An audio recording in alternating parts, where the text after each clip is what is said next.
Simoni आचार्यको तर्फबाट नमस्कार छ।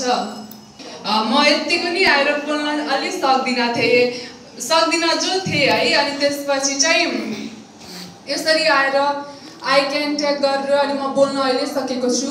त्यो दिनेश खड्का सरले गर्दा हो।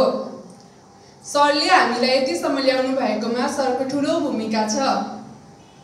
हामीले पैसा त तिर्छौँ तर पैसा तिरेर नि सरले राम्रो नसिकाएको भए त्यो हुँदैन थियो। तर सरले आफ्नो मिहिनेतले अनि आफूले नि टाइम हामीलाई दिएर सरले गर्दा अहिले हामी म यतिको बोल्न सकेकी छु। मलाई चाहिँ एकदमै रमाइलो लाग्यो यो ट्रेनिङ गर्दा। मलाई चाहिँ एज अ सबै चाहिँ हामी फ्यामिली जस्तो फिल भइरह्यो है। अनि म अस्ति चाहिँ घर मम्मीसँग के भनेको भने मम्मी मलाई कस्तो नराम्रो लाग्छ अब क्लास सकिन थालेछ भन्दै थिएँ। अनि मम्मीले चाहिँ तिमी त रुन्छौ भनिराख्नु भएको थियो कि।